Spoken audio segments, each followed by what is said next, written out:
Hello everyone and welcome back to my channel, MCCDesignz. This is Marissa and today I'm going to be showing you how to single crochet. By the end of this tutorial, you should be able to learn how to do the single crochet as well as foundation chain, how to turn your rows, and how to grow your project. For this tutorial, you're going to need some yarn.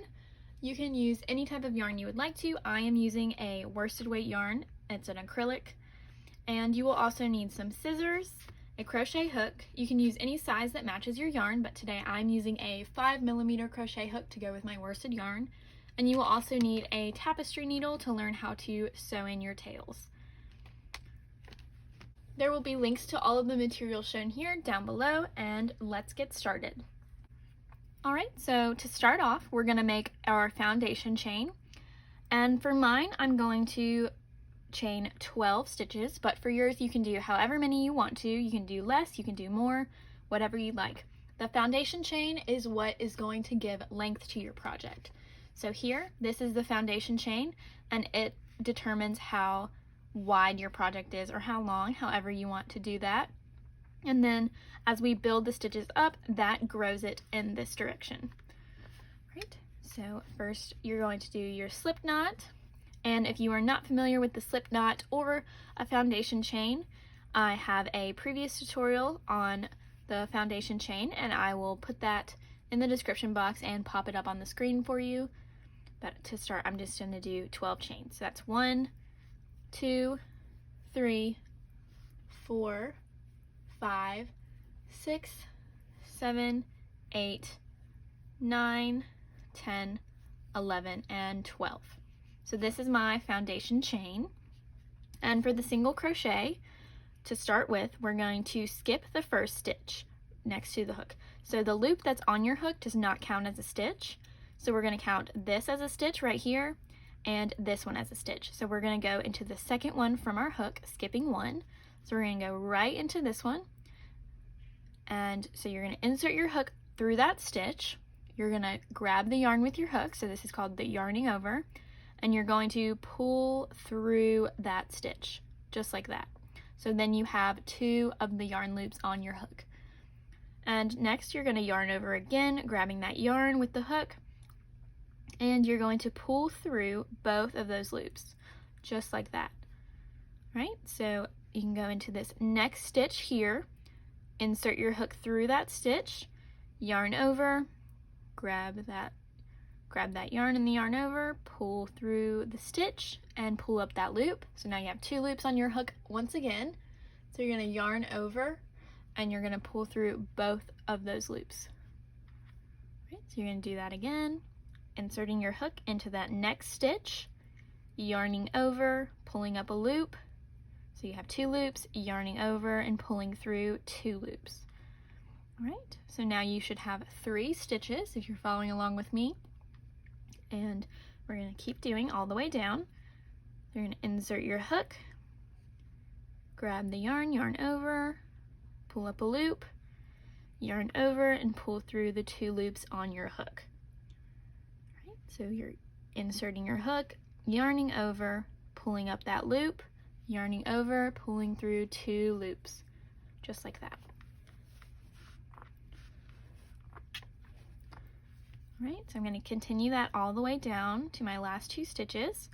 So insert your hook, yarn over, pull up a loop, yarn over, pull through 2 loops. And you're just going to continue that all the way down that foundation chain. So inserting your hook, yarning over, pulling up a loop, yarning over, pulling through 2 loops, all the way down. Right, so I'm at my last 2 stitches. I'm going to insert as normal, yarn over, pull up a loop, yarn over, pull through 2 loops. All right, so we're at the last stitch, and this one is likely going to be looser since it's our first chain. So you're just going to work the stitch as normal. It might just be harder to hold it, so you can hold on to the little knot. So you're going to pull up a loop, yarn over, pull through 2. So it might end up being a little loose like mine is here, but it's super easy to tighten that up. You're just going to secure the slip knot and pull on the tail a little bit, and it just tightens that up. So then that is your first row of single crochets completed. All right, so now I'm going to draw your attention to the top of the stitches, and these are like the V's of the stitches. And this is a good or great way to count your stitches to ensure that you haven't accidentally missed anything or added anything. So for single crochet, your first row of chains is always going to be subtracted by 1 to determine how many stitches you have. So I did 12 initial foundation chains, so I should have 11 stitches. So to count them, you can count just the V's. So that's 1, 2, 3, 4, 5, 6, 7, 8, 9, 10, and 11 is the one where my yarn is coming out. All right, so I have the correct amount of stitches, and now I'm going to turn my work. So to do that, you're going to do 1 chain, and then you're going to turn your work just once, and you can turn it any way. So turning it back, this is the front of the work, and then you're just going to flip it around. And it doesn't matter if you flip it to the left or to the right, both ways will work. Just flip it one time so you don't get too twisted. Right? So, not to confuse you, this is the front, and I'm just gonna twist it to the back, just like that. And now we're gonna start working the next row. So for this next row, you wanna make sure you're working through that whole V. Instead of going through just 1 loop for the foundation chain, we're doing 2. So you're gonna insert your hook and make sure that both of those V bars are on top of your crochet hook. And then you're gonna yarn over, pull up a loop, yarn over, pull through 2, just like that first row. The only difference is that you're working into the whole stitch and not the chain. All right, so we're gonna keep doing that. So just to show you again, those 2 V bars, you're gonna yarn over, pull up a loop, yarn over, pull through 2 loops. And you just wanna keep doing this for your whole project. And this stitch is a great way to practice your basic crochet skills and to just get more familiar with holding the yarn and working with it, working with your hook. And it's a good stitch for beginners to learn because it is one of the simpler stitches. But definitely don't be discouraged if you don't get it on your first couple tries. Crocheting is a trickier skill, and it does take practice in order to see the results that you might be looking for.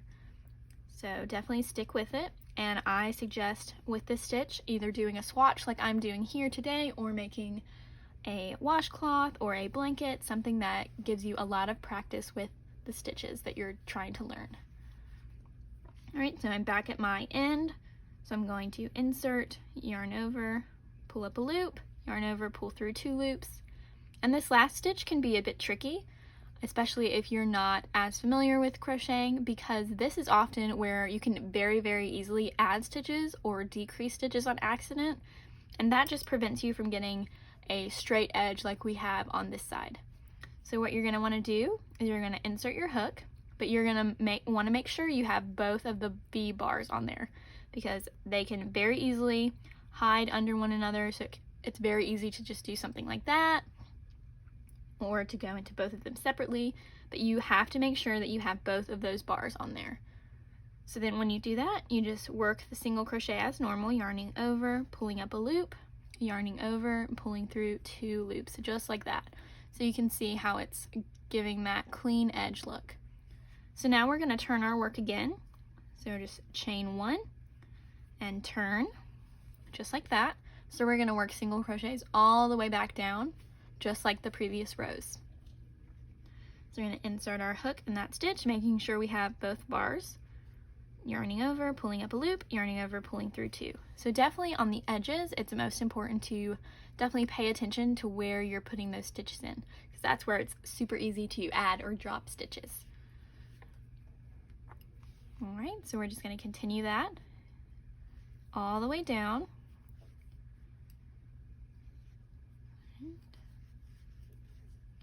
Inserting your hook, yarning over, pulling up a loop, inserting your hook, pulling through 2 loops all the way back down.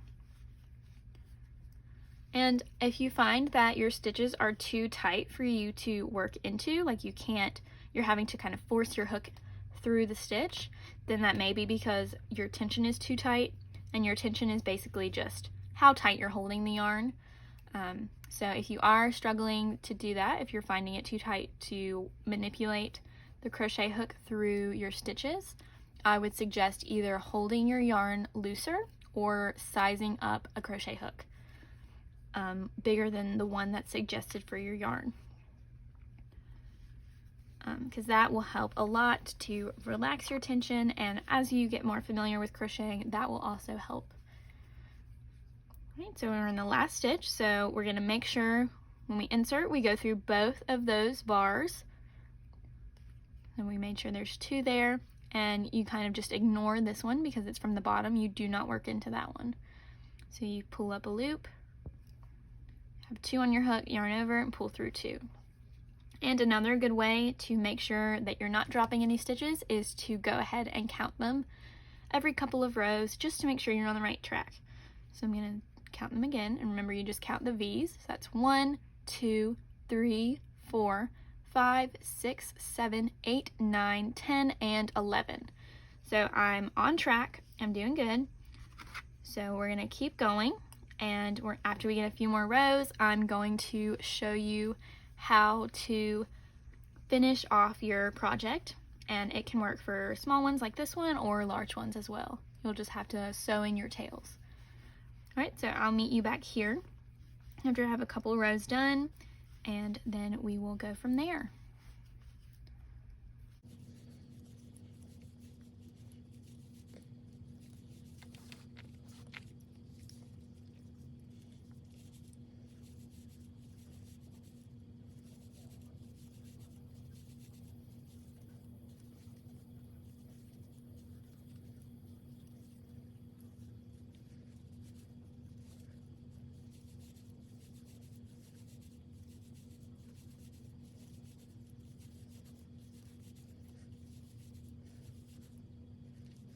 Alright, so I'm on my last stitch of my last row.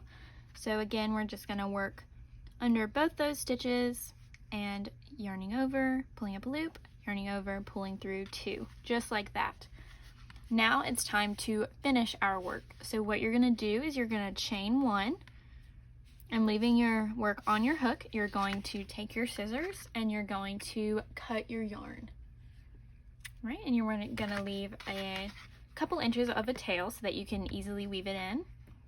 You're just going to, you have that loop still, and you're just going to pull that loop all the way through, and that chain just like secures that yarn in really nicely. So then you should have something that looks a bit like this with the single crochet rows and 2 tails to weave in. Right, so now we're going to grab our tapestry needle, and what you're going to want to do is you're going to want to thread your needle. Right, and then you're going to start weaving in your end. So what I like to do is just kind of follow along the stitches so that it's pretty hidden. So if you look closely at your work, all these bars are kind of along the same row. So I like to just wiggle my wiggle my needle under those stitches. You can do as many at a time as you want to. So just like that. So I'm under all of those stitches, and I'm just going to pull it through. Right, and you don't want to pull too tight just because it'll misshape your project. So I'm going to go through a few more, just like that. And then what I'm going to do is I'm going to go back down the other way over the stitches.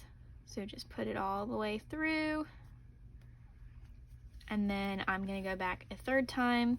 And I usually do make sure they go back and forth 3 times, because I once heard someone say that there's no way your project can be pulled in 3 different directions at one time. So that is a helpful tip when weaving in your ends, and that's pretty much worked for me since I've been crocheting.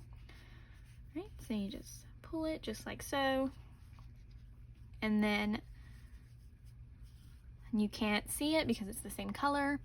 And then you can just cut your yarn, cut the rest of the tail off, so then that tail is woven in, and you just repeat the exact same thing for the other one.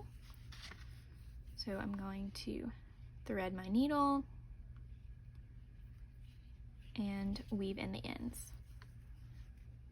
And a lot of times this part is the most tedious, and a lot of crocheters kind of hate weaving in their ends, so I definitely recommend doing them as you go if you can, because that will save you some headache in the long run. And you're just gonna keep weaving that in under the bars just like I just showed you in the first one, and you can go through as many or as little as you want to. It just depends on the thickness or the bulkiness that your yarn is going to create when going through those stitches. All right. So there we go. And then I'm going to cut that one off. All right, get rid of that. And there you have it. You have just learned how to single crochet.